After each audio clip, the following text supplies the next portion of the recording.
Hold on, let me see. Could be bed bugs. Oh. Mom, Grant says I have bed bugs. Let's see what the doctor says. Introducing Covenant Virtual Care. Real-time video doctor visits, e-prescriptions, and follow-up. Now extraordinary care comes to you. See, it's just poison ivy. Smart pants. Learn more at covenantvirtualcare.com.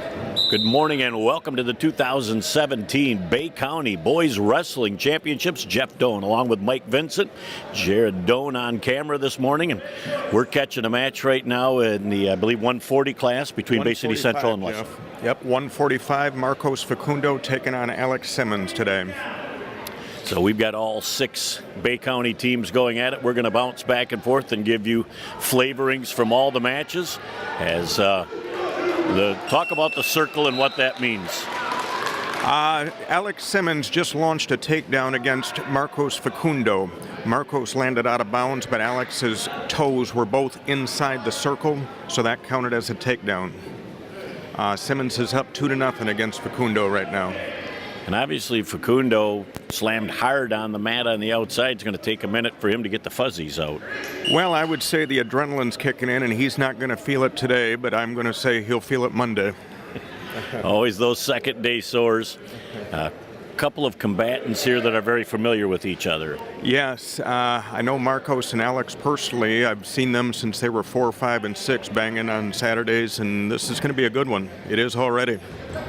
Greg Wasmer is our official for this game, and good to see he's looking good. He's lost a whole bunch of weight and feeling great about himself, but strategies now is these guys just kind of grapple, looking to see who can get the upper hand for that first throw.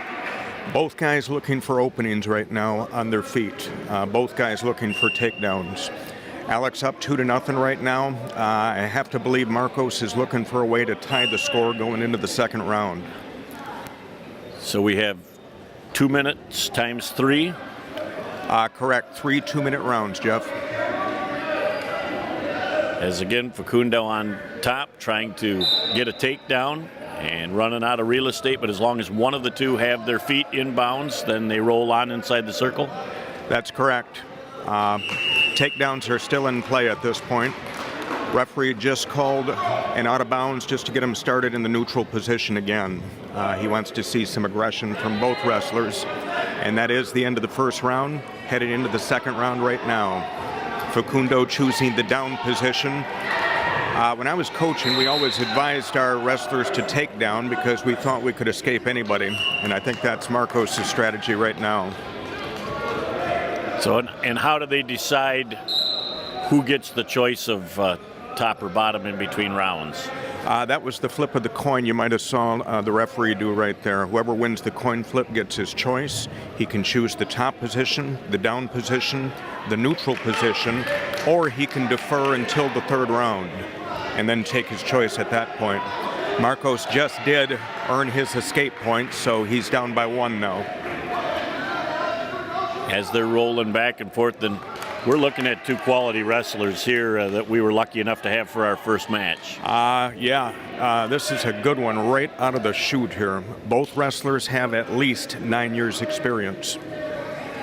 In that 145 class, we're about midway through the second of 3 periods. As these wrestlers, neither are going to make a mistake, and what do we have? Do we have a delay? Referee called injury time. Looks like actually blood time. Simmons has a little bit of blood on his arm. This sport, about 15 years ago, we added this rule. As soon as there is blood, visible blood, the match is stopped immediately. Both wrestlers are cleaned up. And that's what's happening right now.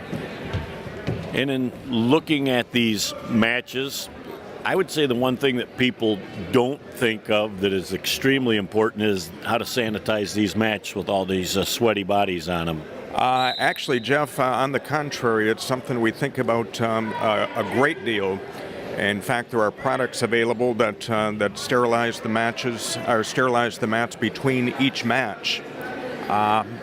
Some schools do that, some schools don't do that. I think you're actually going to see that today. Yep, and you know, as we talked before about the evolution of mats. Back in the day, you would need your whole team to bring them from the hyper gym, and now it's a little bit simpler to get the mats ready and in position. That's right. I joked with you at breakfast. I always had some fun with the wrestling community.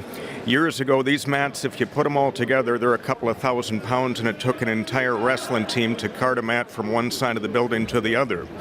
About 10 years ago, one of our geniuses decided that if we cut the mats into more slices, they're actually lighter. So that made the wrestling world breathe a sigh of relief. And I always joke that it took us about 90 years to think of that. As this match goes back on, they've taken care of the blood, and Amy, the trainer up here at Pinconning, is prepared to be busy today if needed. Trainers are always busy on Saturday at wrestling tournaments, Jeff. Always. And Amy, she's got great opportunities outside of this. She's, between here and Garber, have put in well over 1,000 hours a year to assist these athletes. Oh my, earning her money this season, no doubt about it. As the match continues with 40 seconds left in the second period, as tied up at 2. These two kids are both waiting for the other to make a mistake, which doesn't happen often. That's absolutely correct. Both guys, again, with 9 years of experience, you're not going to see many mistakes in 6 minutes here, if any. So very possibly at the 45 class, you're seeing the top two competitors in that 45 class? Very possibly. 145 typically is one of the toughest of the 14 weight classes, so we'll have to see what Garber, John Glenn, and Pinconning have in the kitchen, but chances are it's the toughest weight class here today. As we are at the end of the second period, and again the Western grappler trying to get that blood taken care of, and pretty tough to stop something bleeding when you've got all that adrenaline going. That's correct. Also, there is another rule I should mention. Each wrestler is allotted 5 minutes of blood time. This is kind of an interesting sport. If you bleed too much, you're disqualified. If he runs out of time at 5 minutes, the match goes to Marcos. There's usually no danger of that, and there won't be any danger of that here, but Alex has burned, I'm going to guess, about 35 seconds of blood time so far.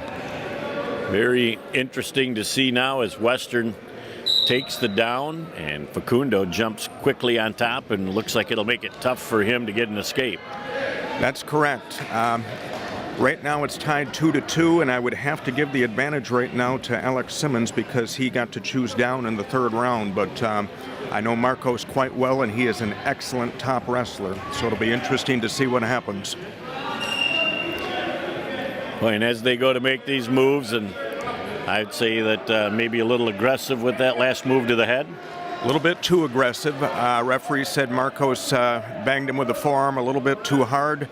Earned a penalty point for Simmons. Simmons was up 3-2. Marcos just let him up, so now it's 4-2 Simmons.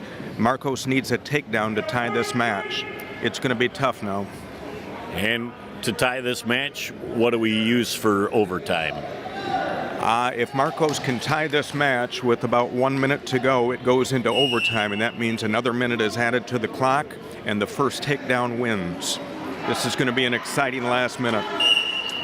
With 1 minute and 8 seconds remaining, the clock now just getting started, so they gained an extra 4 or 5 seconds, which will be entertaining for the masses. Yes, it is. Like I said, we're fortunate. We got the cameras rolling just in time to get one of the better matches of the day here. As you see both of these kids just using great leverage. Facundo trying to go low, and Simmons sensed that and kicked those legs back. That's right. Both wrestlers are excellent defensive wrestlers. It's hard to score on either of these guys. Great sport, though, to officiate, too, is you certainly have got to be on top of what goes on to know your point system, and you don't fool many of the coaches, so you better be on top of your game. That's exactly right, Jeff, and I know you're a referee. You might be interested in this. I always thought being a wrestling referee might be the toughest gig for referees in the state of Michigan because you're right on top of the action, the spectators are right on top of the action, the coaches and all the wrestlers are right on top of the action. With the other sports, you're kind of removed from the noise. As a wrestling referee, you can't help but hear it. Well, and the other beauty is is watching these mats. Once you get somebody down on the ground and the official goes down to see if those shoulders are flat on the mat, they better be pretty good animal crawlers, because they've got to move around. You said a time or two you've seen an official inadvertently get hit. That's right. I don't think it's an exaggeration to say about every other tournament I see a referee take a good boot right to the face or the head. Referees definitely earn their monies on Saturdays too in this sport. As Simmons was close to a takedown but could not finish that takedown before they got outside the circle, so no points were administered. We've only got 18 seconds left in this match. Facundo's got to make something happen quick. That's exactly right. We're down to 12 seconds. Facundo needs to let it fly and see what happens. Nothing to lose at this point. Simmons doing a great job defensively, not allowing that to happen. And 2 more points, and with timeout, 6-2, the winner by decision. Real smart match by Simmons there. That's a big win early in the season for him. Again, is 2 absolutely tremendous wrestlers. So we're going to wait and see. The next weight class up from 45 is 152. 152. So we basically, do we see 7-pound increments as a general rule? It varies with each weight class. 7 to 8 pounds is about the average for each of the 14. There's a big jump between 215 and 285, as you see, but that's the biggest jump of all the weight classes. And the 285 they call super heavyweight? Well, the 285 pounders like to be called the big uglies, I think. At least our guys always did. Very interesting, as the score up on the board right now is 11-9. As it looks like depth-wise, Western brought the most wrestlers of all the county schools. Yep, they are a terrific program with a lot of history to them. They have been a hot team since, at least the 1970s. Well, you talk the 1970s, and you're talking about Coach Rudebush and what he got started out at Western with their first year out there, I believe being 1974. He went out to institute that program, and he laid some great groundwork. He took him right out of the chute into an elite program. I'm not originally from around here. I graduated from Novi High School in the 1980s, and we were well aware of Bay City Western even in the 1980s. Well, and I go back to the mid-80s, too, a gentleman named Don Esterline at Handy. But, you know, you've got tradition-rich coaching in this area. In fact, maybe somebody you're vaguely familiar with, Brian Bishop, winningest coach in Bay County wrestling history. I've heard of that guy, Brian Bishop. In all seriousness, that's a salt-of-the-earth guy, as you know. He's actually the reason I'm here today. I think he was asked first to be the color guy here, and he had some Christmas stuff to do, so I'm glad you guys came to me. Bishop's a tremendous guy, and he got a great program going on there at Central, too. We couldn't lose either way we went, to quality individuals, and we're glad that you can be here today to lend your expertise. As I grew up with Brian, and again, to be in the program for that long, to be the winningest, means that you've got longevity and success. He really is a special guy, and it takes, when you meet that guy, it takes about 2 minutes to figure that out.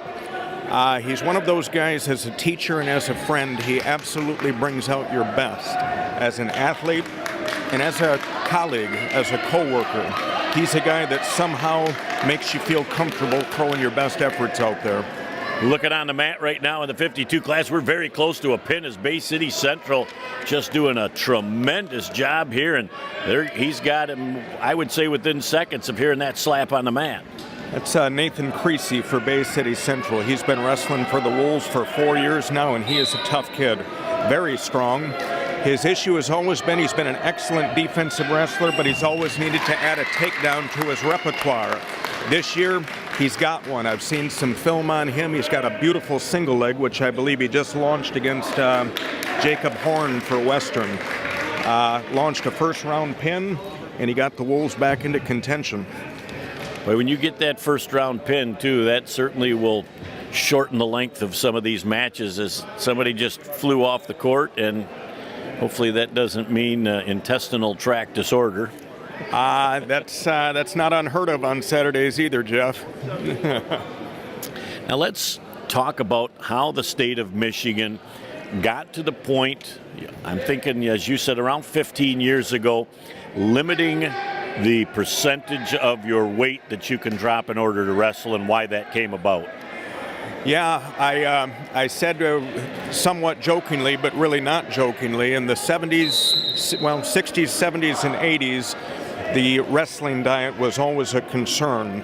Wrestlers would drop an awful lot of weight and tend to dehydrate themselves sometimes and create some real health issues. In the 1990s, the late 1990s, they developed a system which is called alpha weigh-ins now. Representatives from the Michigan High School Athletic Association travel to each school before the season begins. Each wrestler gets weighed, gets measured for dehydration.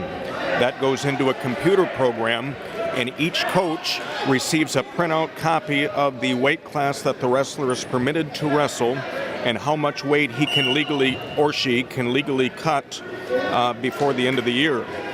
Each coach has to bring this printed sheet to every meet, and they're given to the athletic director. And if there's any violations, the team automatically forfeits. So it's a strict rule, and it's a rule that the sport desperately needed, in my opinion. So we've got Western and Central now going in the 60 class? 160-pound class right now. Well, let me double check that. I'm thinking there was a void. This is Mason Schumacher for Bay City Central, and he today is wrestling at 189. So we just jumped up a couple of weights to wrestle 189. Mason Schumacher, also a quality wrestler for Central. So you're going to hear this over and over today, because these kids with a great youth program, by the time they get to high school, are already a long ways on their way. You only have to fine-tune at that point and not do a lot of teaching. That is correct. Mason Schumacher is another wrestler that's very familiar with the youth programs and a lot of experience. We actually, in this area, we have the second largest youth program in the state of Michigan, and they're called the Bay County Roadrunners. Typically, they have 80 to 110 kids on that team each year. Western typically gets the lion's share of the Roadrunners. Central gets some, and Essexville Garber has another very large program called the Essexville Sharks. But yeah, you're right, that when they get started in the youth program, they hit the ground running in high school, as you can see with Schumacher right now. That's doing a great job of ride time on top. And again, just because you're on there, you can't just ride and be stagnant, because the delay is always an option for the official. That's correct. Referees like to call stalling. They like to keep the matches running for the spectators. So the typical rule for the top wrestler is that he can't ride the hips. He's got to come off the hips every 5 seconds. If he doesn't, the referees are pretty quick about calling stalling. And that's a 1 point for the opposition.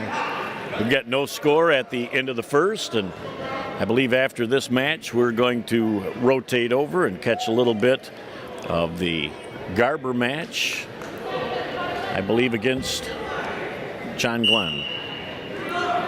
Looks like the little guys are going on the Glenn versus Garber match right now. Mentioned on the ride here, Jeff, Garber is the hot team this year. They might be the odds-on favorite to win today. As Bay City Central still on top, looking for the first 2 points for a takedown. How close is that to transpiring right here? Well, the Western wrestler just launched a reversal against Mason. Mason was pretty close to getting near fall points, but he got a little loose on top, and the Western wrestler turned the tables on him. 2-0 Western. As we're nearing the midway point of that second period. And these are great, hotly contested matches. They sure are. Schumacher's not going to go away. He just is very close to earning a reversal right now. Western wrestler was in big trouble and almost gave up 5, but just gave up 2 on the reversal. We're tied at 2. Now you say for 5 points, what would constitute a 5-point? Well, the reversal's worth 2, and Mason almost put him on his back, so that would have been either a 2 or 3 near fall. If it's the referee counts to less than 5, but to at least 2, that's a 2-point near fall. If the referee gets to 5, that's a 3-point near fall. And you'll see him doing that much like basketball officials on the backcourt to the timeline will just chicken wing that arm out so that the world can tell that that count has started. That's correct. And if you look closely, you'll see the hyped-up coaches on the sidelines counting right with the referees and trying to speed up their count. And with 11 seconds left, looks to our right like we might not be getting some Garber and Glenn stuff. That match is over. Wow. 54-30 Garber. Garber finished the season last year, I believe, ranked in the top 10 in Division III wrestling, and they got a lot of guys back, so they're going to be a force to be reckoned with this year. Boy, and getting done with their match so soon, what a huge advantage letting those kids get their energy level back up for the next round. That's a great point, Jeff, and that's one of the strategies, believe me, these coaches are thinking about today. I think most people involved with wrestling are pretty certain it's going to be between Western and Garber at the end of the day. And as I understand it, the second round of wrestling is going to feature Garber and Western, so it looks like Garber has the early advantage here. All right, now for the third round. They both opted for up. Nobody took the up or down. They're both going to start, looks like, from the neutral position. Somebody chose neutral. I missed who it was. I'm going to guess it was Mason, actually. Mason's pretty good on his feet. Here we are with the final 2 minutes. It's 3-2 right now. Mason is looking to even the score and get back on top. He nearly had that takedown, but these guys are just going back and forth and trying to find time, and there's a 2-point takedown for the Western Warriors, and they're up 4-3. Yep, Mason missed on his headlock. Western defended well, 4-3. Mason's got to hustle to get at least a point. Boy, and he just about got out. Looked like a little chicken wing was all that was keeping him from being... did they still use that word, chicken wing? That was in the 70s when I wrestled. Oh, yeah, I think that's a mainstay move since probably the 1920s. And, oh, yeah, we still teach that one in the balcony at Central. I'd say that's not something that Bobo Brazil may have made famous. Boy, I love that guy in the 70s. I remember him. Yes, and we got a 2 points, so we're back to 5-4 as Schumacher has gotten a near pin, and looks like Western is just fighting now to get back out of this to see if they can tie the score with about 45 seconds left. We got another showdown between Western and Central. I tell you, both teams really bring it against each other. As I said earlier, I'm not originally from around this town, but one of the first things I noticed was a Central-Western rivalry in every single sport. Both teams want to beat each other. All right, with 31 seconds left, whistle blows because of no progress being made. Correct. Referee called for a restart. 30 seconds to go. Mason's going to try to ride him out. The Western wrestler, whose name is Brady Bernruder, is going to try to get an escape and launch this into overtime. So all Mason has got to do for the next 17 seconds is not let him out to tie the score, and looks like he's got a pretty good hold on that right now. That's correct. But boy, is Bernruder ever hustling here. We got 3 seconds to go. Schumacher's holding on for dear life. And Bernruder just barely could not get away. What a great match. Boy, I'll tell you, that almost reversal in the last 10 seconds. And I'd say had that match gone on another 5 or 10 seconds, then the Western wrestler would have had a chance to pick up 2 in the victory. That's correct. I think if there were 30 more seconds in that match, we'd be seeing overtime right now. Terrific match. All right, so it's 21-20 right now between Western and Central, as it's about as good as it gets. Yeah, Central's hanging in there today. As I said, I think, Western has the history. Central tends to have the spirit to really bring everything they've got to these guys. So I don't think Central's going to go away. I do have to give the edge to Western, though.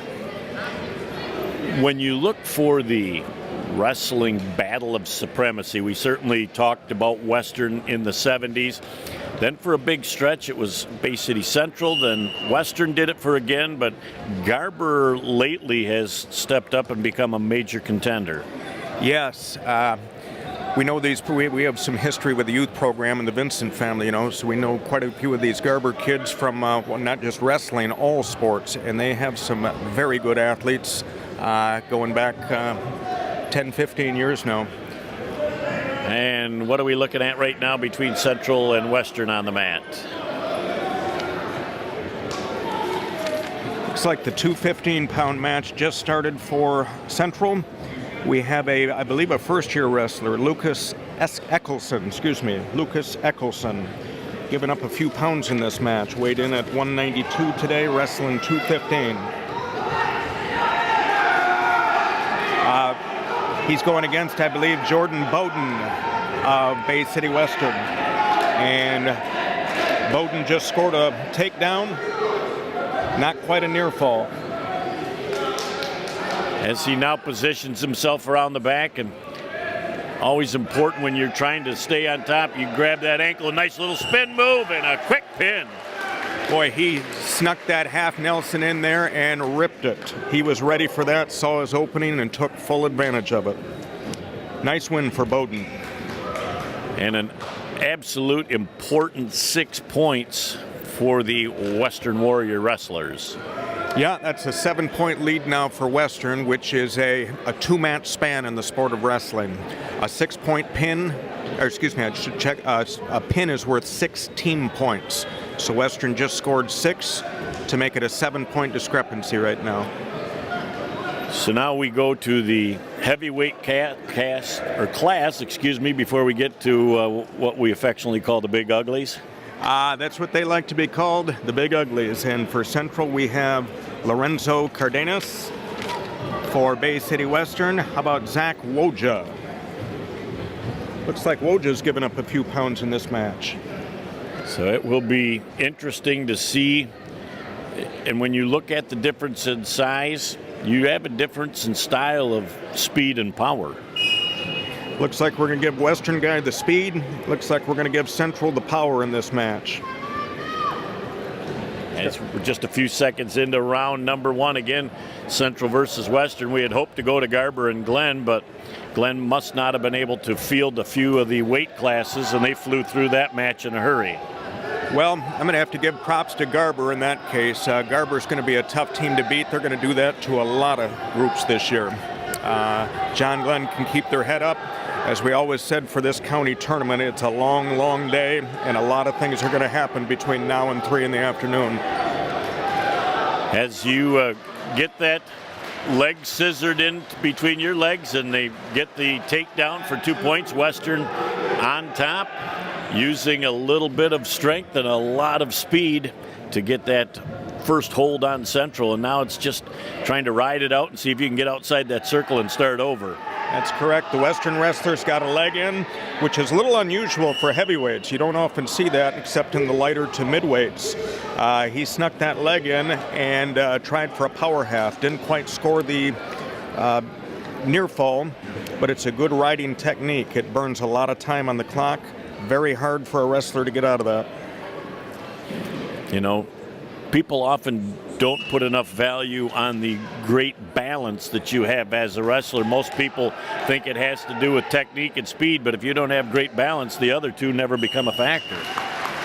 That is true, especially with top wrestling. I'd say the best top wrestlers, there isn't a specific move or a specific technique except for hip to hip, stay behind, and keep your balance. Top wrestling, that's especially important. Looks like Western just launched another pin against Central, taking a commanding lead, 33-20 now in favor of the Warriors. And with only 4 or 5 weight classes left, it's going to be extremely tough for Central to come back. They're going to have to hope in this next match that they can get a pin to look like they're going to have a chance to come back in this match. And it looks like that's going to be especially difficult because given the time of year, Central has a few open weight classes, so it looks like 103 is going to be a void. And that's pretty much going to put it out of reach. We will get to see some good individual matches here, but Western has the duel in the bag. They're 1-0 on the day now. As even if the match is won, we still do continue through all weight classes, though. Is that correct? That's true. Wrestling's an interesting sport in that it's individual and team. These wrestlers are working their butts off for their team today, but they're also trying to pad that record for late in the season. This is important for seeding tournaments down the road.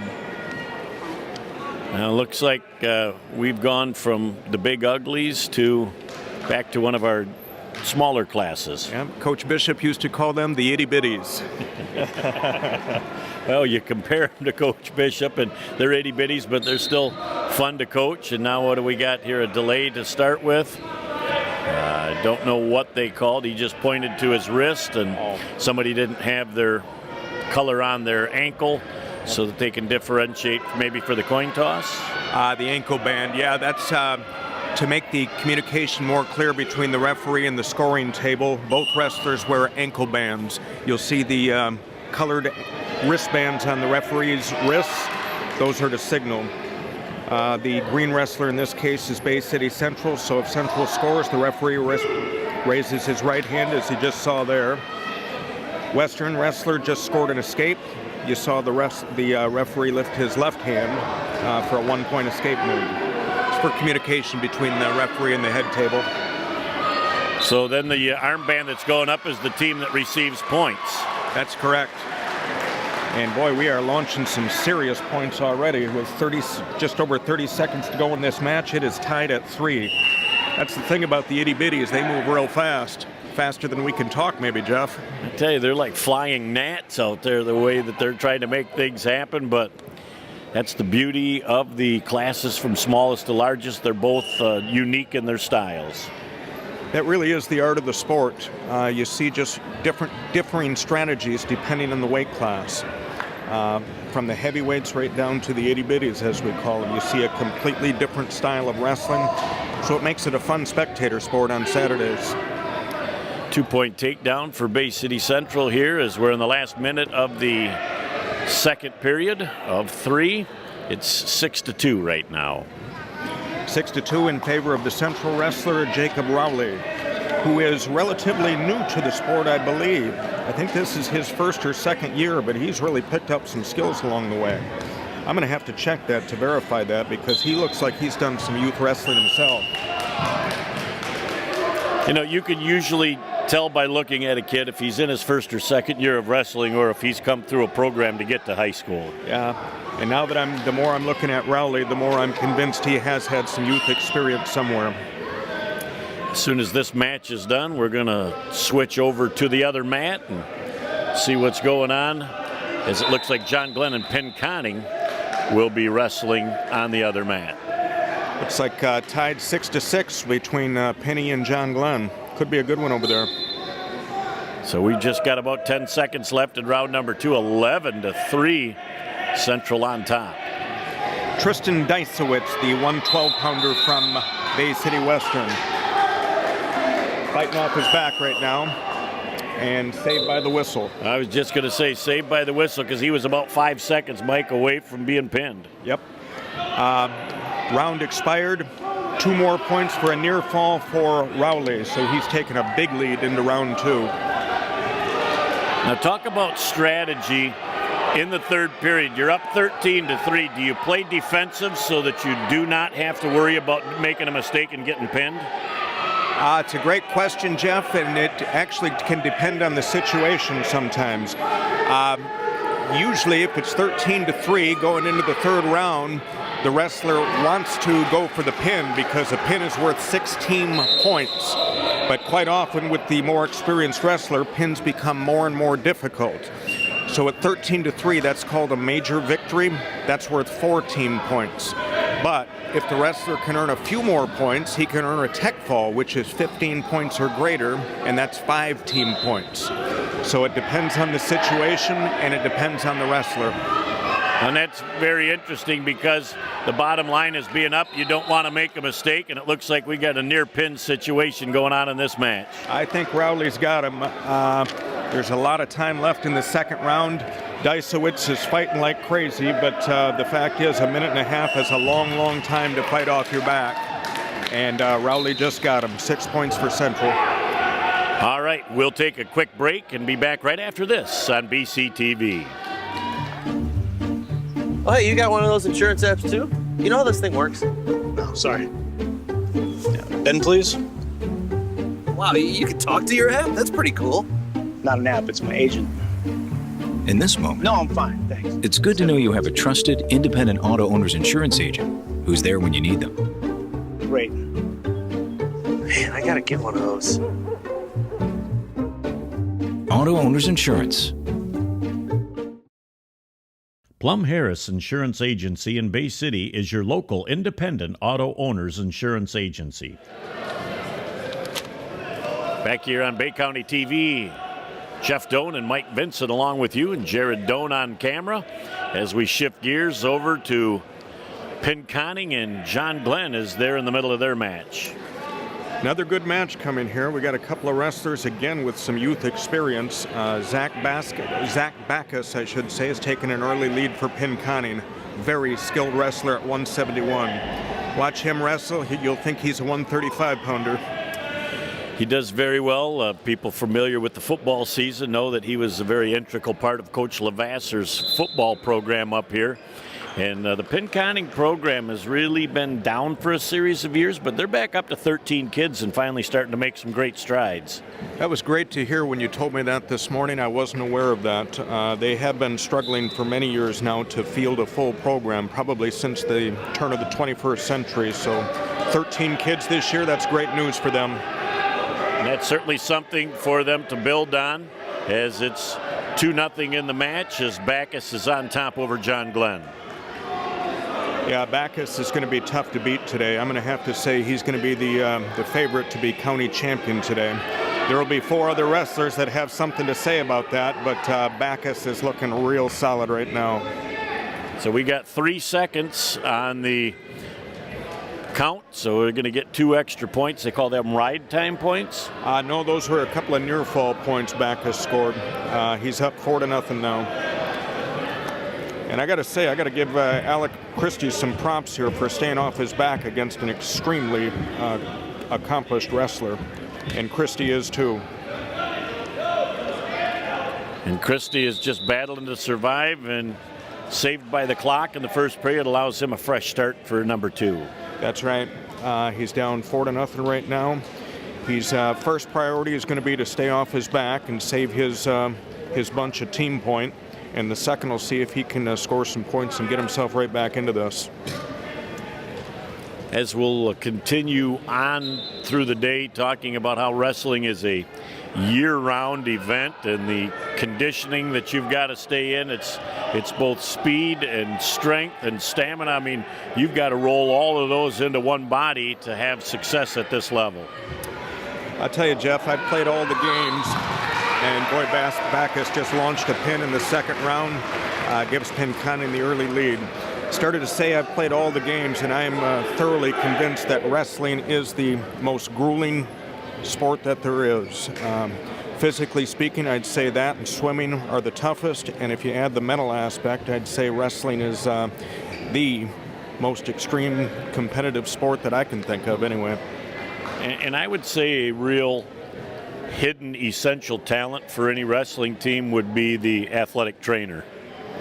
Absolutely. The athletic trainers, as far as injuries, the ones that are policing the injuries, they definitely earn their money during wrestling season. If you're talking about the training that we do in practice, it is intense and grueling. It is the first thing that new wrestlers discover to the sport, in the sport. It is extreme, and you end up figuring out that you were capable of working 10 times harder than you ever thought you were capable of working. We got the 189 class here, and who do we have competing against each other between Pinconning and John Glenn?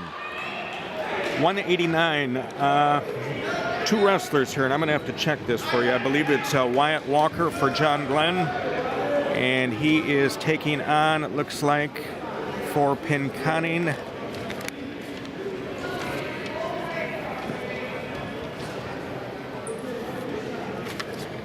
for Pinconning, that'll be Brady Bernruder for Pinconning.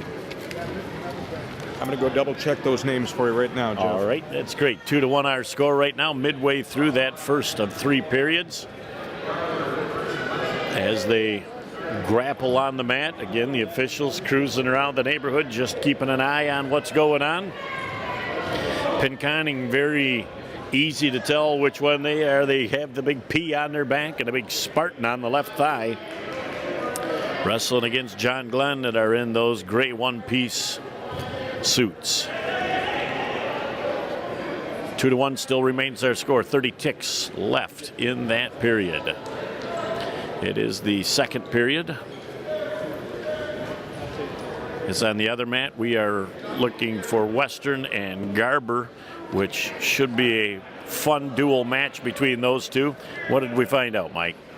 For John Glenn, we have Wyatt Walker, and for Pinconning, we have Brady Bernreiter. Virtually the end now of the second period, 2-1. So both of these players waiting for an opportunity to score some points. 2-1 in favor of the Pinconning wrestler. Pinconning up 30-6 right now as a team. You called the play this morning on the car ride here, Jeff. These Pinconning Spartans came to play today. And that's great to see, too, because unfortunately, tradition breeds success, but when you have a few down years with the program, it's tough to inspire kids to get back into a program, and for them to go from where they were to 13 kids says they've made huge strides in that area. I think that's right, and I think everybody will agree with you when they say that's great for the program, except for one guy in the gym right now, and that's Rolando Facundo, head coach of the John Glenn Bobcats. Well, and when you mention the name Facundo, if you've been around wrestling, you understand that the Facundo family is very drenched in wrestling history. They sure are. As they say in Bay City, you can't swing a cat around town without hitting a Facundo, and they all love wrestling. That's beautiful as Pinconning gets on top, and they're going to gain at least 2 points here, as they will end up losing their headgear, and when the headgear comes off, obviously safety issue, we're going to stop play. That's correct. Headgear is actually to protect the oldest bugaboo in the sport, which are cauliflower ears. The headgear protects against that. So immediately when that thing comes off, referees will stop it and have them put it back on. Well, and it's just like the old play in football where you take that open hand and you slap it against the ear hole, and you will then force a major ringing in the ears. And so obviously you don't want to grind those ears into the mat here either and cause permanent damage. That's correct. You'll notice middle-aged wrestlers walking around, and they have ears that look like potato plants sometimes because they didn't wear their headgear in practice. As we've got 1:05 left in what I believe now is the second period, as we caught this at the start. And Pinconning up over John Glenn as these two combatants are. Bernreiter is just about to give up a reversal to Walker. And just like that, Walker's up 3-2. We got a good one here again right now. As the Spartans have a commanding 30-6 point lead in this match, but John Glenn trying to cut that gap. Yeah, John Glenn, I think we're hitting their wheelhouse right now. And if Walker can pull this out, John Glenn's right back in it. They have some tough lower weights, I know that.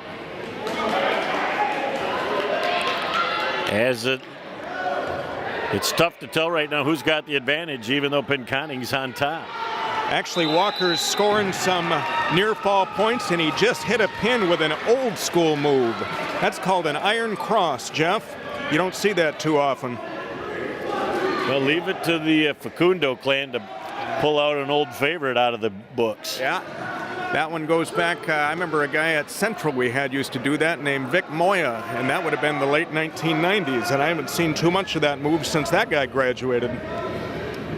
Well, it's back, and obviously it still has its place and is effective. It can work. It's kind of funny about the sport of wrestling. You sort of take what's there as a wrestler. You familiarize yourself with an awful lot of things in practice, and then on Saturdays you just sort of have to react to the opening. Our old saying was, we see our coaches for all teams yelling, but I always thought that was mostly out of excitement, because if wrestlers are taking the time to listen to the coach to figure out what move they should do, it's already too late. They're already a half a move behind at that point. We're in the 2:15 class between Pinconning and John Glenn. Who do we have? John Glenn looks like a guy named Robert Hine, For Pinconning, we have Jordan Bowden. 0-0 with about 40 seconds gone in the first round. So outside the circle, so they're going to come back in the stand-up neutral position to restart things. And after this match, we're going to go back over onto the left-hand mat as what could be the top two teams in this tournament. The two favorites to win it are going at each other right now, and that's Western and Garber. That's true, and we have a good one going on the Western Garber duel right now. I believe that's Vic Shaner, state qualifier, going against Mitchell Christensen, who is a state champion. We'll keep you updated how this one goes. Halfway through the second period, Pinconning and John Glenn. It's 30-12 as the Spartans have taken a surprising early lead here in this match. I say surprising because I wasn't aware of the resurgence of the Pinconning program, but I'm going to take a guess and say it's no surprise to the coaches or wrestlers. Wrestlers and coaches are very self-aware. They know where they are and how they're doing at all times during the season. Terrific headlock just thrown by Jordan Bowden. And scores another pin for Sparty. Look at them go today. Unbelievable as the Spartans are really starting to put it together. As we're going to spin back over here on the left-hand side to the other match that's taking place right now in the 140 class between Garber and Western. Yeah, it's Mitchell Christensen wrestling for Garber right now. He was a state champ for the Dukes last year. First state champ they've had in a few years. David O'Neill was the last one for Garber. I'll check on the Western wrestler in just a moment here. As there's 1:15 left in that second period. As the score is 4-1 as we reach the midway portion of that second period. Again, Jeff Doan and Mike Vinson along with you at the 2017 Boys Bay County Wrestling Championships up here at the home of the Pinconning area Spartans. Glad to have you along after 20 plus years of not being able to cover wrestling. Glad to be back and part of it. And glad to have the expert commentary from Mike Vincent, longtime wrestling coach at Bay City Central, at my side. Yeah, and that's Austin Hale wrestling for Bay City Western right now, also a state qualifier. So you've got two state qualifiers. You have a state qualifier and a state qualifier that's a state champion going out. So obviously two very skilled young men. Yep, you're seeing wrestling about as good as it gets in this area and pretty much as good as it gets in the state of Michigan. Well, and when you can wrestle this kind of competition all year long, talk about how well that sets you up for the states. That really is the key to success in this sport, Jeff. Wrestling the best competition at all times, in practices and in matches. You'll see the successful programs like Tom Izzo in college basketball really put his schedule together with a lot of thought toward grinding for the long haul. Now, talk about the one single job that the young man that just ran onto the mat has to do. The towel boy? Yes. Very important. He goes out when there's about 8 seconds left in the round, and it's his job to hit the referee on the back hard enough for the referee to feel it so the referee can immediately stop and go into the next round. But not too hard. Well, not too hard, but the towel boys, I'll tell you, they have some fun with that, and they really let the referees have it sometime. In all seriousness, it's a tough job. It can lead to some controversies along the way regarding if the towel boy is a little late and the referee awards points at the end of the round. There's some heated discussion about whether the points counted or not. So not unlike the wrestlers, the towel boy better be on his toes during the day also, or he'll hear about it. Now, if Coach thinks his wrestler has had enough, how would he alert the official that he wants the match to end? As far as injuries go, that's usually a clear-cut case. Each wrestler, I mentioned earlier about being allotted 5 minutes blood time. Wrestlers are also allotted 2 minutes of injury time. If at the end of if 2 minutes have surpassed in a match and the referee cannot continue, the wrestler cannot continue, the wrestler is disqualified due to injury. As far as a coach calling a match before the wrestler is out of injury time, you don't see that too often. coaches, I should say, are pretty good about, I wouldn't say pretty good, I'll say excellent about knowing if their wrestler is injured. And I don't ever recall in 25 years seeing there being a questionable case of a coach not letting a wrestler, or I should say letting a wrestler continue when he shouldn't. Coaches are really onto that. So Garber just got 2 points versus Western for an illegal hold. Missed the illegal hold there. Looks like this is a nip and tuck match between a couple of top-notch wrestlers, though. I believe Christensen now leading 6-4 and just about ready to score again. As you can see these young men, and it almost looked like we ended up with a reversal there. Mitchell Christensen was real close to putting Hale on his back at that point, but Hale flurried and recovered. Terrific match here. I believe he's going to be in line to at least get, he only gets one at this point. I thought they were going to give him 2. 1 point escape. And it's actually Christensen down by 1. What a match. Well, and then what you're dealing with is that was the third period, and time just ran out on that match, and 6-5, that's about as good as you're going to get. Yeah. And Hale got his hand raised, correct? Yes. I think we just saw a major upset there. Well, I guess I won't say a major upset. Hale is a very accomplished wrestler, but that was a big win early in the season for him. And I'll tell you what, I know Mitchell, he's going to come out spitting nails for the rest of this season. Boy, back on the other match in the 103 weight class, looked like the Pinconning area Spartans come up with a pin of their own once again against John Glenn in one of the Little Nat divisions. Yeah, Sparty now leading 48-12 over John Glenn. Terrific show today by Pinconning. Buck 45 class here for Western and Garber, as it is 6-3 after 2 weight classes. Alex Simmons now on the mat for Bay City Western.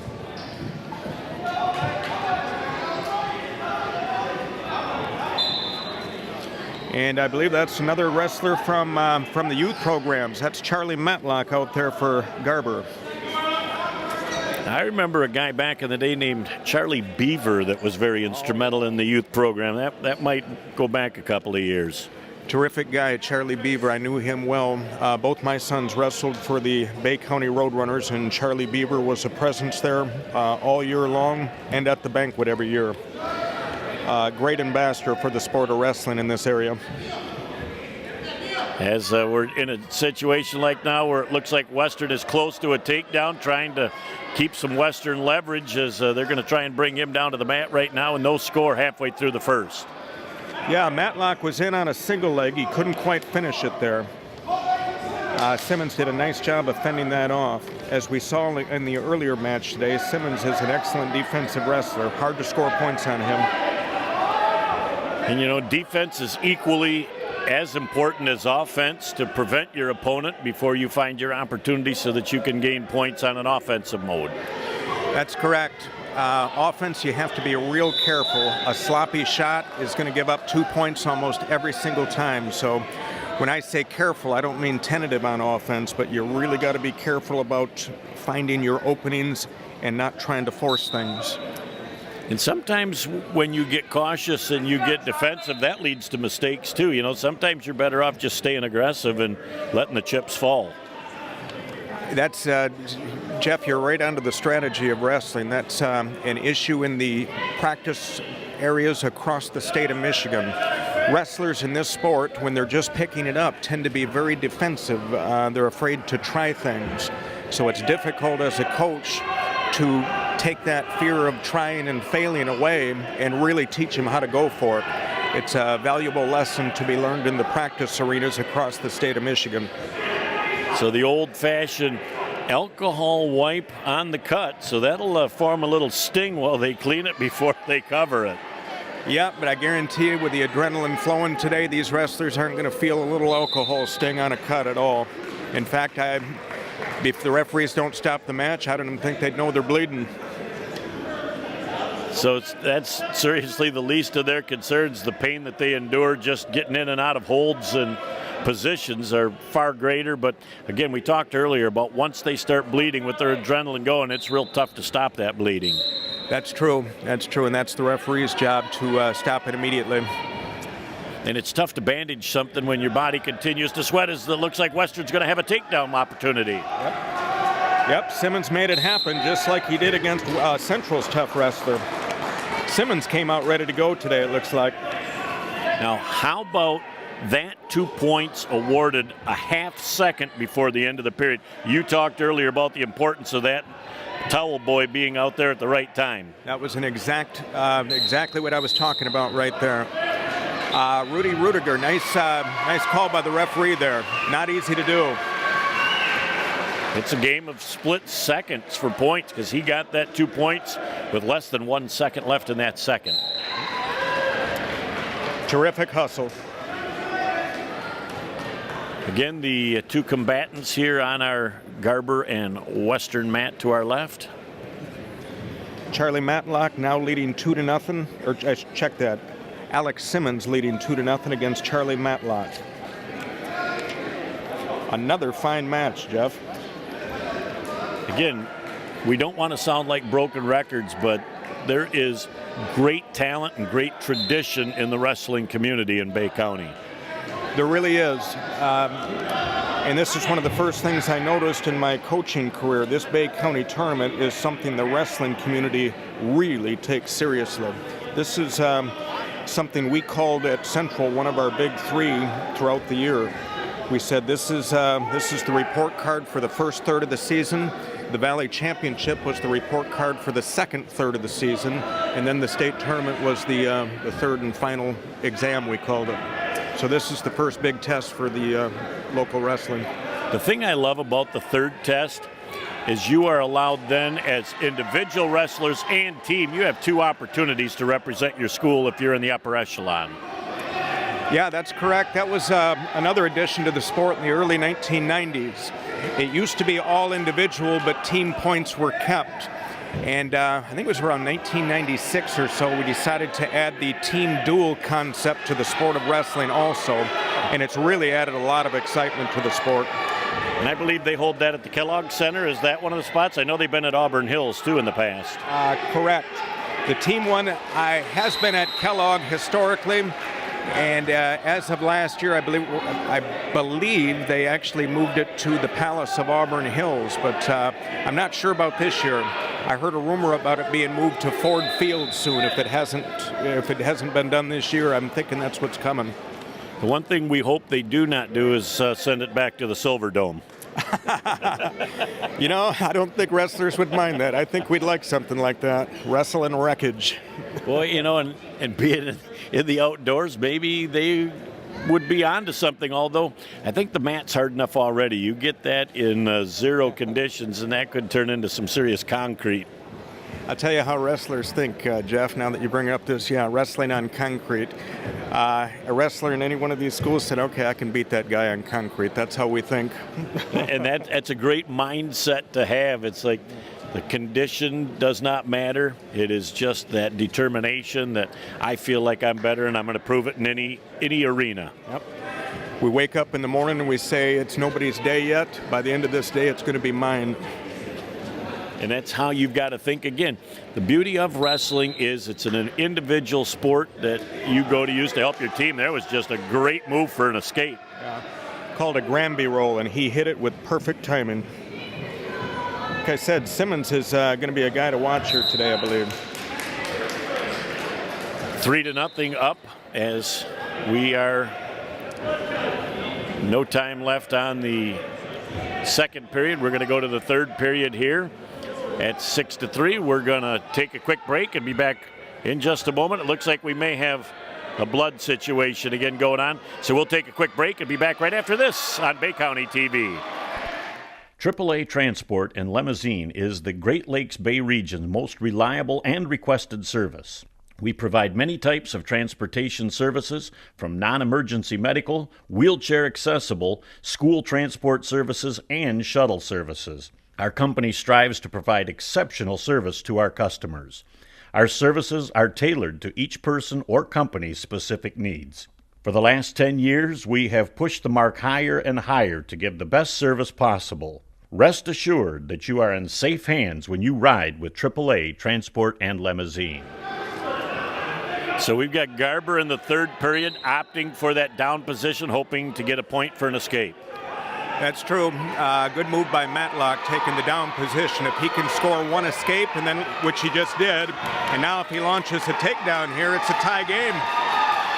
That is a great move again and an excellent match. And Garber sitting down on that mat after the escape, almost inviting Western to come in so that he could maybe go for a two-legger. I think Charlie was trying to sucker Alex there, and Alex wasn't falling for it. Good strategy, though, by Charlie. Everything's worth an opportunity, and we're nearing the midway point of our third period, 3-1.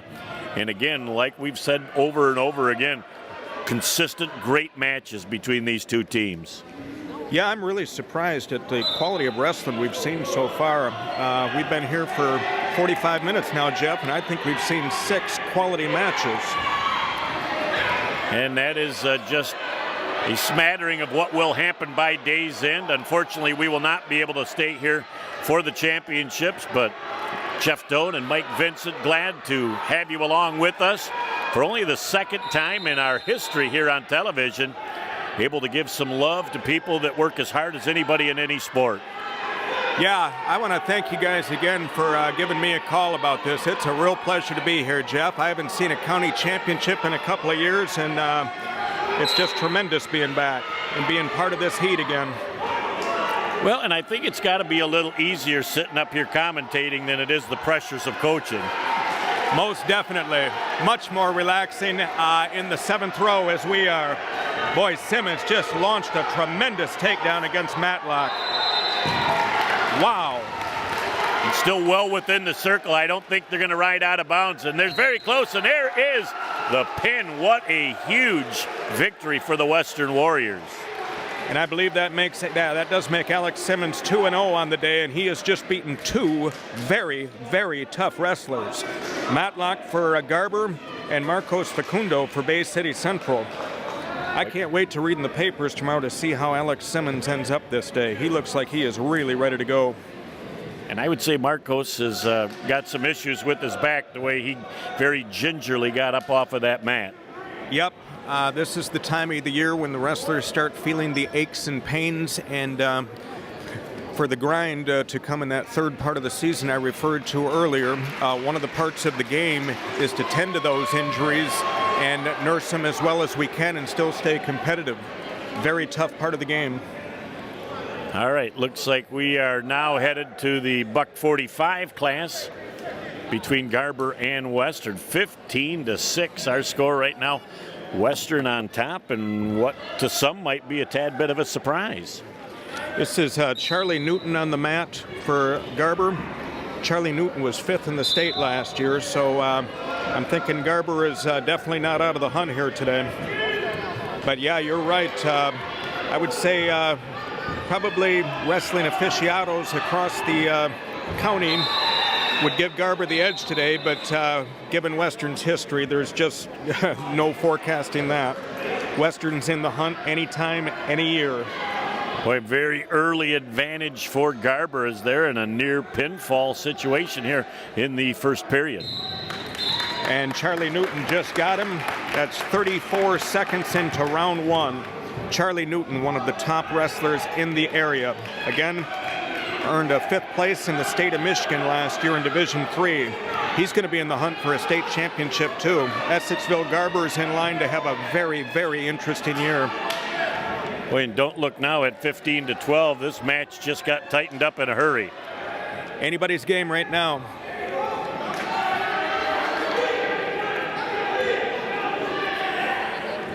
As our next match is in that 171 weight class.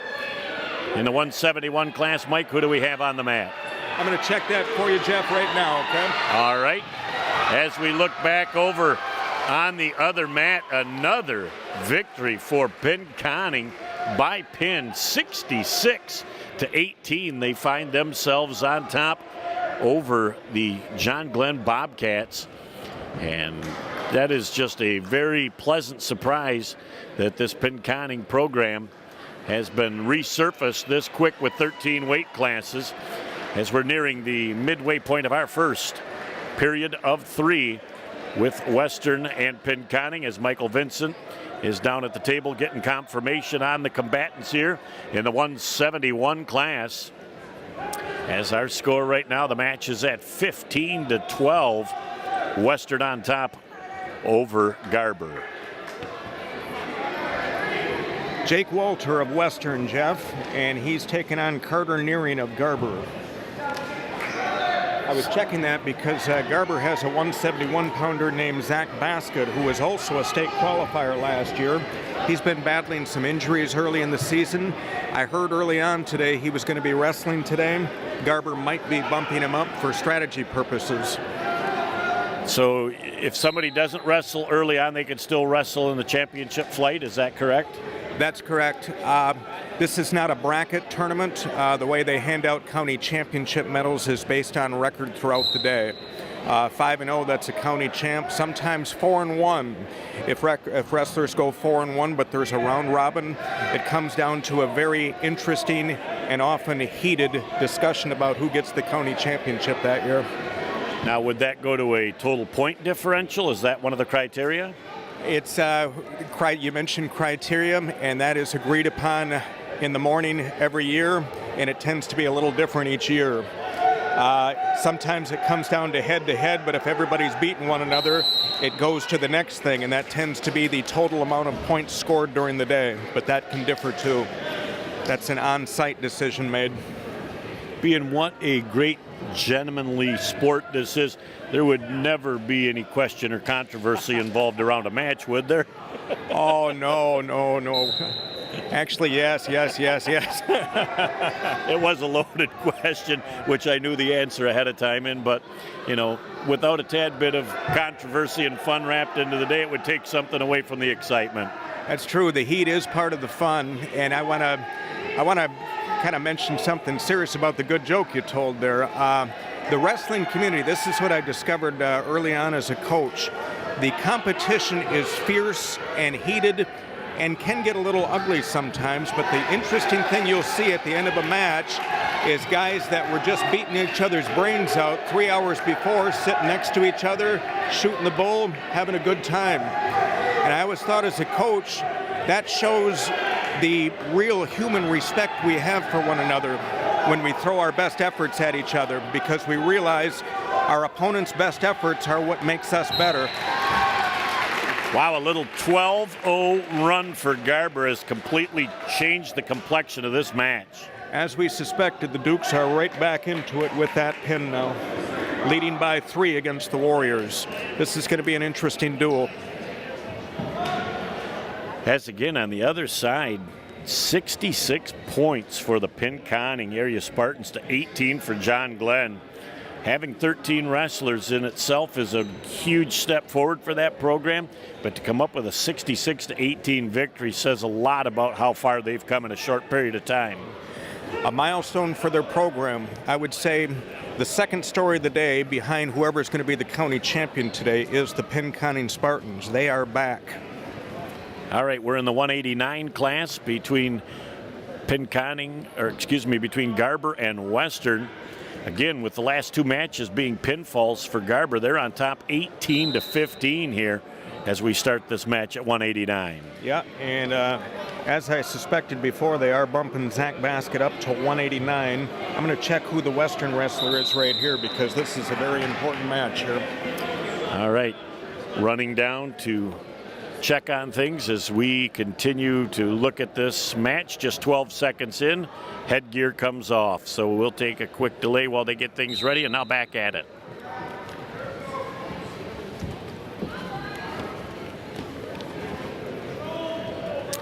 What did you find out? Wanted to make sure I got that right. I thought so. That's Brock Nuremberg for Bay City Western. That's another guy we were talking about in the car on the way here. This is going to be a good match.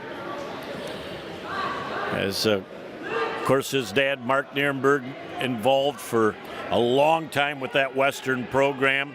Helped coach it for many, many years, and his son certainly is progressing well, but he's got his hands full today. Yes, he does. This is going to be interesting. Nuremberg weighed in at 184.6 today. Basket weighed in at 170.7. But the fact is, Basket is one of the better 171-pounders in the state of Michigan. Right now, 0-0. Basket is pretty close to scoring, but Nuremberg using his strength to fight it off here. Unbelievable strength and balances. Nuremberg very nearly was able to get a reversal there, but this match is a great chess match right here. Really is.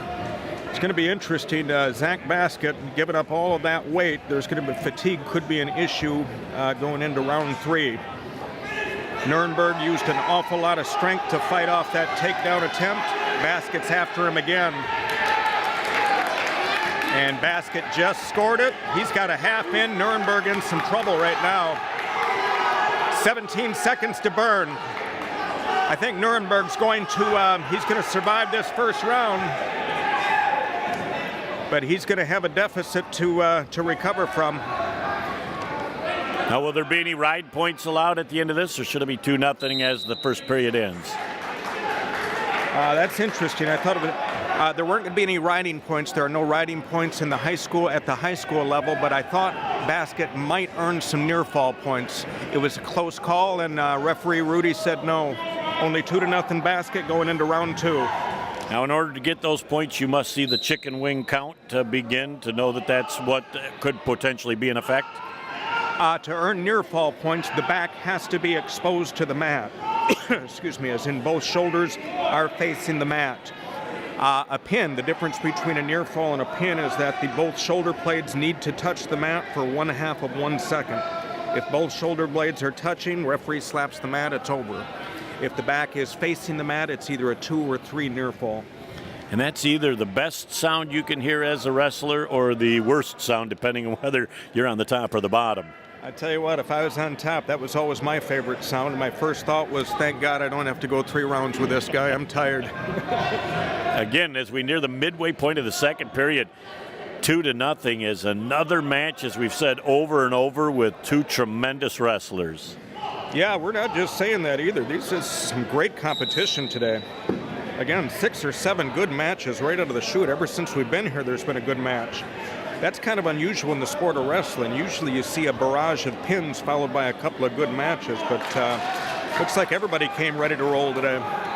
I think it speaks volumes of the quality of the wrestling programs in Bay County.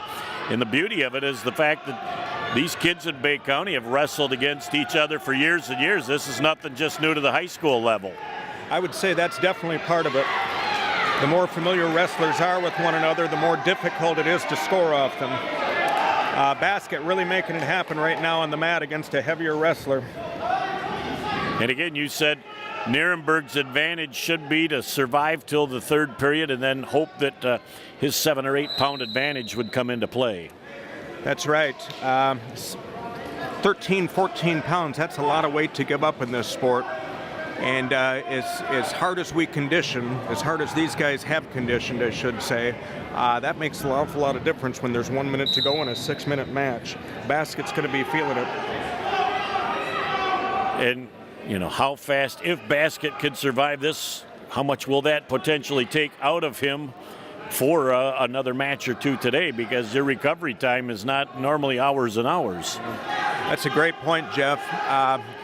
We used to say that as coaches. If you can pin your guys early on, you need to do it, because if not, you're going to be feeling this in the 4th and 5th match of the day.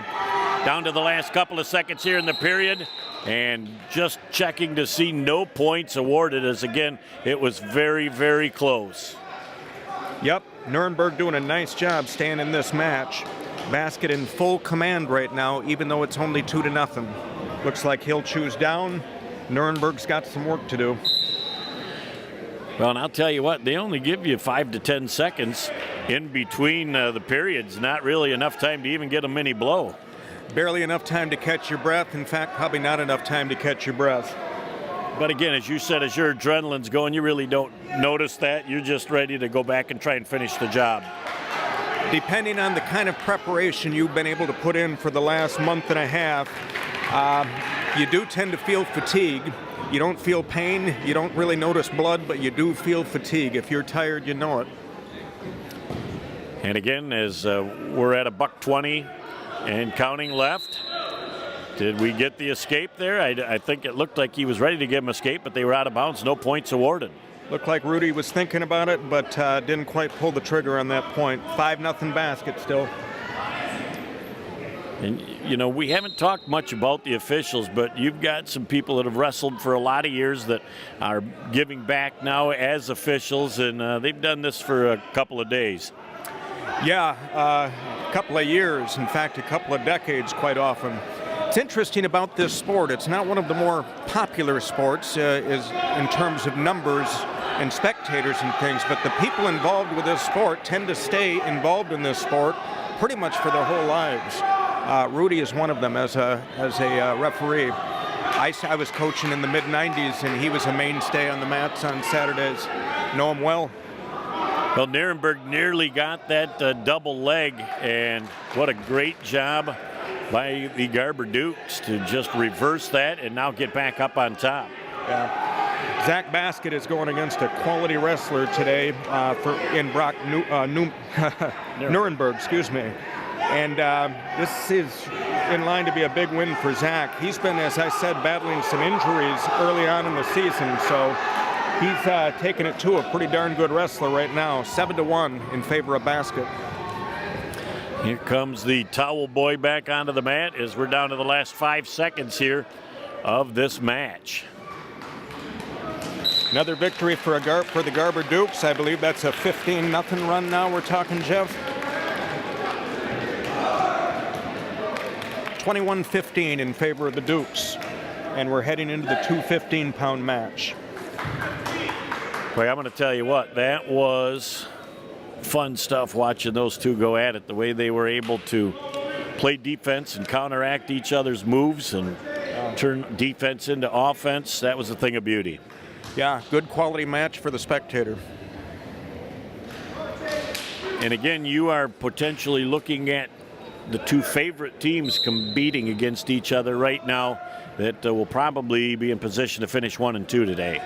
I believe that's what's in the cards right now. Central got some tough guys in that team, but looks like they're a little short-handed today. Pinconning, again, story number 2 of the day today for Pinconning. But again, they just might not be ready for a team like the Dukes or the Warriors today. So I'm thinking right now it's between the Dukes and the Warriors for first and second. And then it's anybody's ball game for third, really.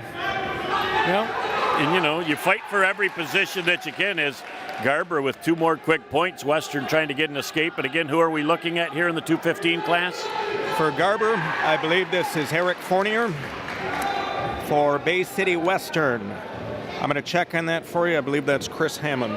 All right, as he runs down, if he's got his Fitbit on today, he's getting some serious miles coming up and down the stairs as we're halfway through this first period in the 215-pound class between Garber and Western.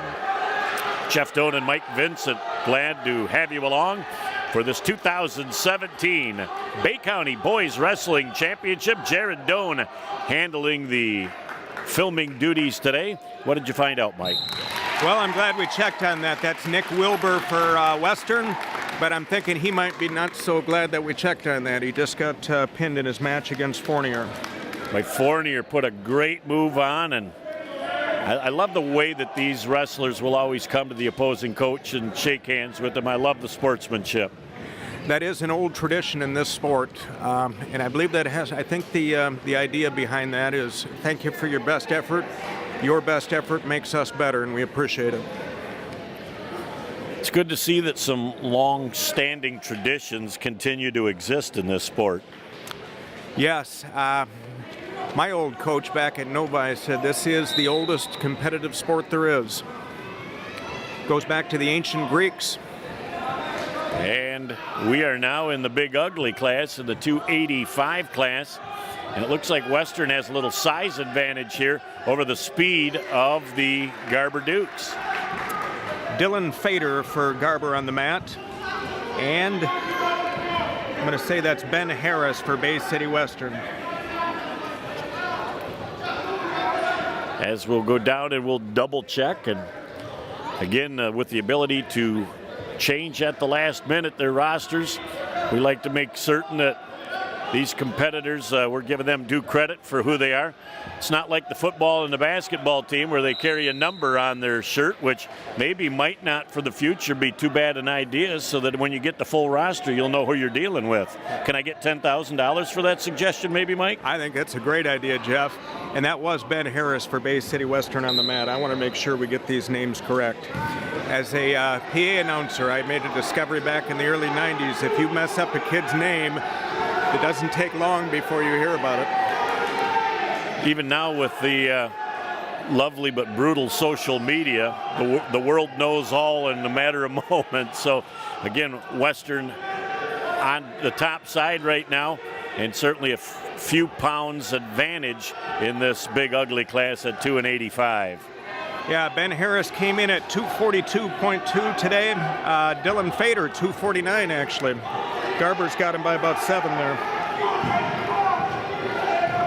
As again, tough to find wrestlers that get close to that 285, but at 249, you don't want to try and fight to get down to that 215 class. Oh, absolutely not. I'm an old school wrestler, and my weight class way back when was 132. I used to hate heavyweights on the bus on the way to tournaments. I was hungry, and they were all fat and happy in the back. Yep, they're just putting the food away while you're saying if things go well, you might splurge by having an orange. That's exactly right, or an ice cube. At the end of the second, it's 4-3 in a great match here, and well, you can tell these two competitors, even though they're in great shape right now, they're huffing and puffing. That's exactly right. Fader's got him by 1 point, heading into round 2. Another dandy match, Jeff. We sound like broken records, but they are great, highly competitive matches. And, you know, when you run into just duels during the year, as you said, you run into a fair amount of first period pins and you roll through the match in a hurry. We're not seeing a ton of that here. Now, this is more like college wrestling where the pins are rare and the matches going 6 minutes are the norm. Another thing that happens, especially with Garber squaring off against Western, Garber knows they have a shot this year. Western knows that Garber has a shot this year. You better believe that Garber wants to knock off these Warriors because that doesn't happen very often. And you better believe these Warriors know that the Dukes are coming after him today. So you tend to see individuals really step up their game.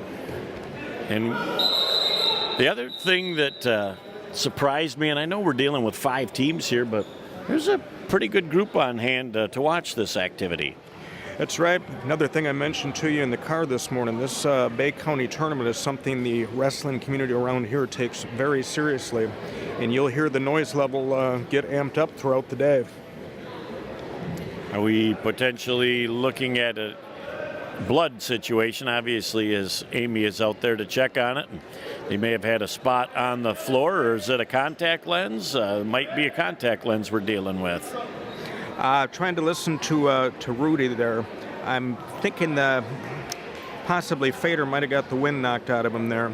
Could have been blood, could have been injury time. Regardless, it was only about 15 seconds. Shouldn't make a difference in the outcome of the match. Boy, trying to dive low for a two-legger. Look at the reversal by Western to counteract that move. That's right. Wilbur moves pretty good for one of those big guys. I shouldn't say pretty good. He moves real well for one of those big guys. Moves real well for anybody. Well, and that could be the advantage even in practice. If you wrestle somebody a weight class or 2 down, that you have to rely on the defense of their speed, that can make you a better wrestler at the heavier classes. Yeah, it's interesting what happens in practices. There are strengths and there are, I don't want to say weaknesses, but limitations to, well, everything you do. If you wrestle a light guy, chances are your speed is going to be on, but you might lose a little bit of power. You might not be used to going against guys that are 12, 15 pounds heavier and the kind of force they're going to put up against you. Of course, if you're going against those guys with a lot of force, you might not be ready for a speedy guy. That's where, that's the chess match you use as coaches. Western on top had an opportunity here for a near fall. Wow, Wilbur has just turned it on in round 2. That came out of nowhere. And he just scored a pinfall and got the Warriors right back in this match. Boy, after a huge run by the Garber Dukes, Western says, don't count me out yet. We're back in at 27-21. They pull back to within 6. That's what I was talking about earlier about those Warriors. They sense that a team is coming after them. They will step it up every single time. It is never going to be over against the Bay City Western Warriors so long as this sport is a sport. And that makes it 27-21. And Western looks like they're going to win here by, what do they call that, forfeit, default? What is the term? That's a void. Also worth 16 points, and just like that, it's 27-27. This is the dual meet everybody was predicting today. All right, and I'm in the medical field, so that term to me means something totally different when we say void, but it's a great wrestling term, and we're going to stick with it in the wrestling realm and let the other one go. I think I like the way the wrestlers define that one a little better than the way you medical guys do. All right. It's 33-17 right now as Western gets 2 matches in a row that are uncontested by John Glenn.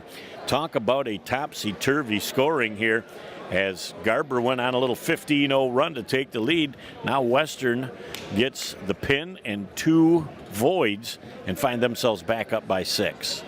33-27 in favor of the Warriors. This is going to come right down to the 14th match.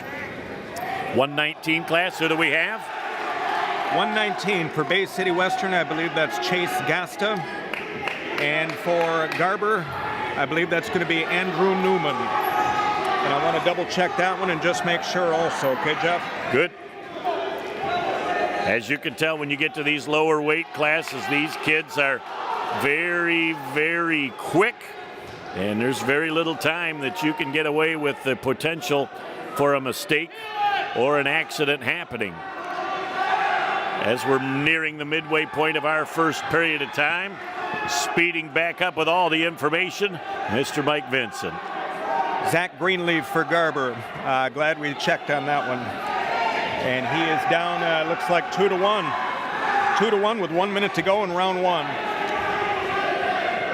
As these young wrestlers, when you get from the 285 and you start jumping down to these lower weight classes, it's amazing to see the difference in the speed of the match. Yeah, it kind of puts it on the announcers, too. We suddenly have to start talking faster, don't we? I think we can both handle that. That's not an issue for either one of us. As this match at 2-1 right now, Western trying to gain a couple of points here as great defense this time by the Garber Dukes and the combatants again by name. This is Western Chase Gasta, for Garber, that's Zach Greenleaf. So battle of the G's, Gasta and Greenleaf. Looks like Garber's going to run out of real estate as they're going for a pin and out of the circle. What a great break that time for Western. This is going to be a back and forth seesaw war. Greenleaf just turned it on and took a 3-point lead just like that. 16 seconds to go in round 1. So now Western on the bottom will hope to at least get 1 point. Caution green, what would the trying to jump out early? Yeah, that's caution false start. The wrestler is allotted 2 false starts, and the third one would be worth a point for the opponent. So strategically, you can try and perfectly time it and hope that you can get a point without getting caught. Yeah, you can do that twice, and then the third one, you better be slow. And that's a huge disadvantage if you already have 2, because then you can't anticipate.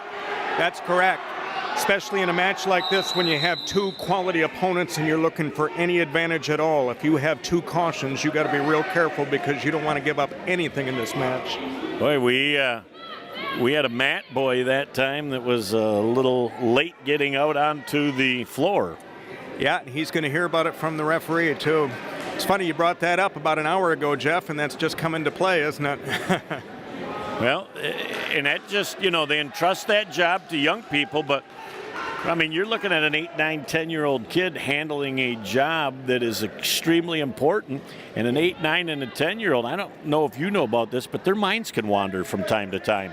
That's true, but I'll tell you what, if that is an issue, that's a correctable error. The referee has lots of witnesses he can ask and make a quality decision. And I hand it to these Towel boys. Quite often they're involved in youth wrestling also, so they understand competition and they know how important it is, so they're going to be dialed in. All right, we have got 33-27, our score between Western and Garber in the 119 class as we begin the second period. Greenleaf over Gasta by 2. Greenleaf about to score, I believe. And just scored a point. Opened up a 3-point lead against Gasta for Western. Very important match here. Gasta just struck back with a takedown. It's a 1-point match now. Minute 30 to go in round 2. Boy, and you know, points are at a premium, but certainly these smaller weight division kids have an opportunity to rack up the points. That's true. And I'll tell you might have just noticed that the noise level just amped up in this match.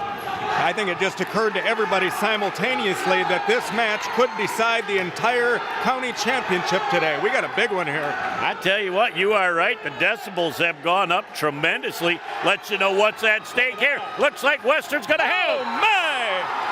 Oh, Gasta just caught Greenleaf in a pinfall. Huge win for Western. Well, you see Coach Isaiah Thomas for Bay City Western real happy about that one. Breathing a big sigh of relief, catching his own breath after that great match. Well, and I got a chance to see Isaiah for the first time this year on the football team as he took over the junior varsity program at Western this fall. I saw that too. I've known Isaiah for a few years. He's a terrific guy, and I know he had a tough season. But whatever happened this year, I know it's going to be better next year and the year after and the year after. He adores coaching. Well, and I was getting ready to ref a basketball game the other night at Western at the same time as he was changing into his wrestling gear, and he's no cream puff. No, and I'll tell you what, that's one of those guys, wherever he's working, he'll be the first one in the building and the last one to leave. I guarantee you it's like that at Bay City Western for him. His legs looked like huge tree trunks, and you could tell that wrestling was one of his favorites. Coach Thomas is no joke. I hope I don't get this wrong, but I believe he went to school at East Lansing, Michigan, and was a standout wrestler there as well as a football player. Look at what we've got here. The Garber Dukes try to come back in this match. Are they going to get a double shoulder blade down? Here come the Dukes. With a pinfall, Dukes are back on top. That was, I believe, Brett Lazarovich for Bay City Western. And I'm thinking that might have been Andrew Newman for Garber. I want to check that one too, Jeff. That was another big match. All right. As we go down and check, and that one happened in a big hurry. And we are down to just a couple of matches remaining as this has turned into a 39-33 just slugfest between these two programs. Again, Jeff Tone and Mike Vincent along with you, the 2017 Bay County Boys Wrestling Championship, along with our cameraman, Jared Doan. Yeah, that was Andrew Newman bumping up a weight class for Garber to get that very important pin for the Dukes. Lazarovich on the wrong end of that match. Still anybody's game, though. We're in the 125 class, and what does our master copy say? I'm going to say that's Blake Howard for Bay City Western, taking on Evan Becker for the Dukes. And it looks like Becker just went up 2-0. Boy, and he very quickly got him rolled onto his back. A great job by the Western Warriors to get out of that near pinfall. Absolutely. Interesting statistic, Jeff. You bring that up. Howard got that takedown in the first 30 seconds of the match. I believe the statistic is the wrestler that scores first in a match wins 65% of the matches. So aggressiveness counts. As the continuing to be on top right now, just looking for that right angle so that they might be able to get him over. He's ready to roll him over on his back right now. I think if he can slide underneath that armpit and get him into a roll position, now he's going to switch sides and try and come from the other direction. Big match here. It's going to be very important for Becker to score a pin here because the Dukes are down by 6. Boy, and even taking a moment to get some coaching from his sideline. He looked over as he got the word, and I think that he's heeding the advice, and it's looking good. Yep. That's called a hammer that he's running right now. A hammer into a half Nelson, and Howard is in big trouble here. 3 points just awarded, and with 17 ticks left, somebody's saying thank goodness the circle's there. Okay. Tell you what, Becker is in full control, and I'll tell you what Thomas is telling the Warrior wrestlers, saying stay off your back, stay off your back, don't give up the 6. We'll give up 5 but not 6 here. 39-33 our score, and again a great move by the the Garber wrestlers as we're down to the last 5 seconds here in this period. Yeah, looks like Becker's going to take a 9-1 lead in round 2. Interesting strategy coming into play here. As I said, the Dukes need a pinfall here to tie the match at 39.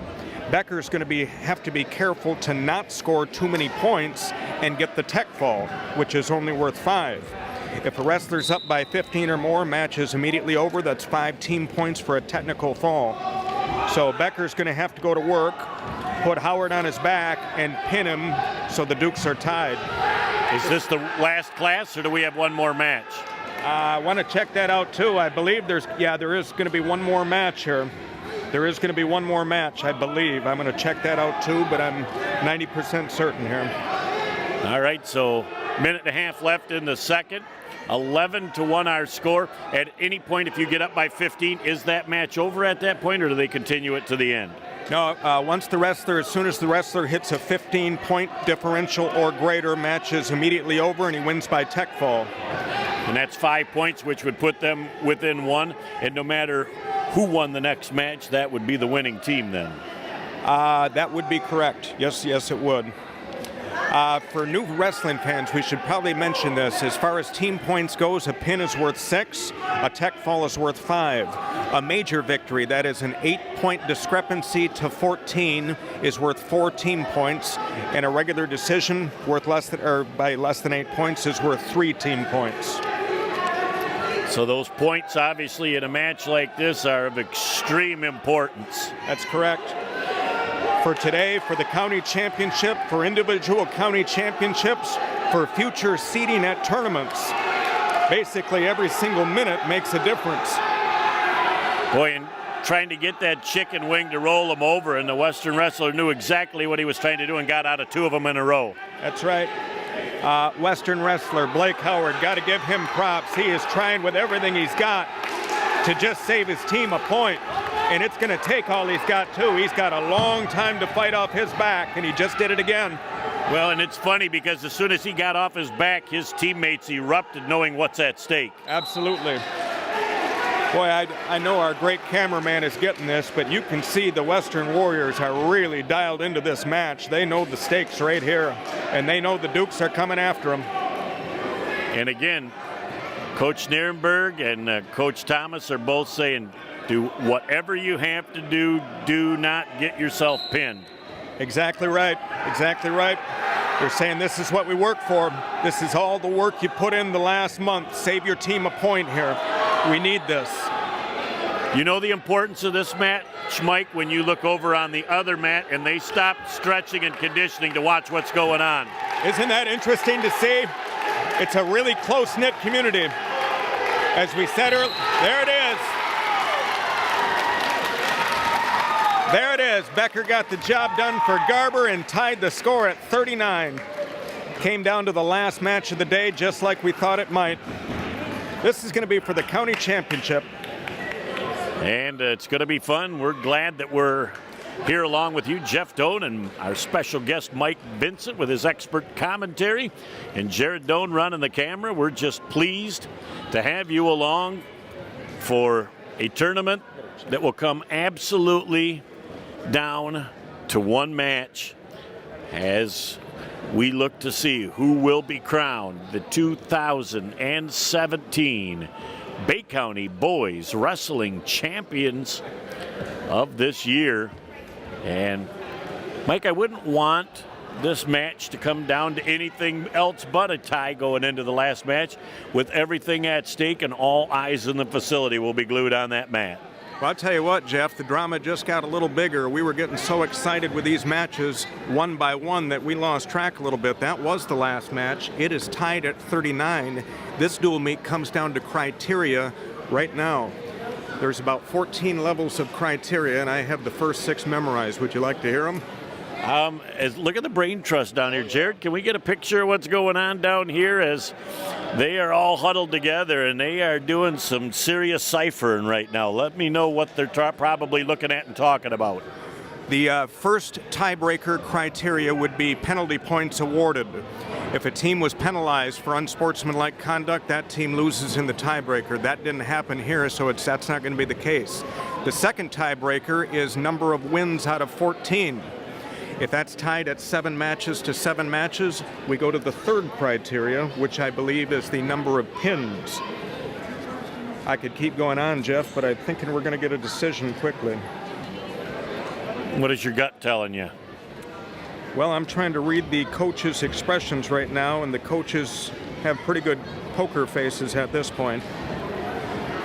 I'm going to read Nuremberg's face first. I think that's going to tell the story. Well, you looking at his face, yep. I don't think he'd be great at poker because he's going to let you know real quick what's going on. And again, how more fitting can you have than what you prognosticate before this tournament starts to see which wrestling team will win it, and it comes down to what could be the third or the fourth criteria. Yeah. This is county championship wrestling at its best. This is why the local community loves this tournament. And again, Jared, you're glued in on the table down there, and we'll be able to see the first happy or sad expression from both of those head coaches to see who's going to come away. It's exciting that it comes down to this, but it's sad when a team works so hard and it may come down to the 4th or 5th criteria that cost them the championship. That's true, but I'll tell you what, we wrestlers have short memories, and it's very early in the season. Whoever wins, whoever loses, both teams know that the next match is what matters. This is the match that makes us better next week. Next week will make us better for January. I think that the Garber Dukes just look like the happier of the two teams. Isn't that something? Garber Dukes pull it off today, and Western gives them one heck of a fight. What a county championship this year. We'll be back in just a minute as we'll put the wraps on this event right here on Bay County TV. There's just one place where students are students first, and athletics are played with purpose and perspective. That place is your local high school. High school sports offer more than the joy of competition. Studies show that student athletes are also likely to enjoy greater levels of achievement in other areas of their lives, including academics. High school sports, a winning part of a complete education. Welcome back to Bay County TV. Jeff Doan and our special guest today, Mike Vincent, along with you. This match goes down, and we talked about how there potentially is 14 criteria. This championship went down to the 6th criteria. Tell us how that all came to about. Yeah, the match ended 39-39. Garber's wrestler got it done and tied the score. First criteria is penalty points awarded. If a team is penalized for unsportsmanlike conduct, the tiebreaker point goes to the opposing team. That didn't happen, obviously. Both teams showed great sportsmanship today. Second criteria is the number of matches won by the team. That was 7-7. Went all the way to the 6th criteria. The 6 criteria are the first points scored in the match for each match. And Garber won that tiebreaker criteria 7-4 today. Boy, to get down to the 6th criteria, obviously there's a reason why there's 14 criteria, because it may end up going that back, but when you look at these two teams being favored and not disappointing us one bit with the way that all transpired today. That's correct. Everybody involved with this sport were pretty confident it was going to get down to Western and Garber. And we kind of thought that Garber had the advantage this year. They have a really hot team. They ended up the season ranked last year. But Western, as we talked throughout the program, has this long, proud history of wrestling. And you just know there's no such a dual meet that Western is not going to be in. And they gave it everything they had today, and, well, we saw what happened. Well, it was a great opportunity for us today, Mike, to shed a little light and a little love on a sport that is very fun, very exciting, but under-publicized. That's true, Jeff, and I can't thank you enough for giving me this opportunity to come over and help you out today. I hope we can do this a lot more in the future. I had a lot of fun today.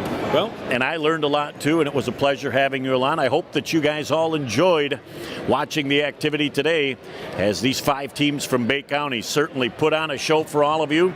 On behalf of one and all, we hope that you have a very Merry Christmas and a Happy New Year, and we'll look forward to a lot more winter sports as 2018 rolls in around the corner. Have a great day, one and all. Thank you, everyone.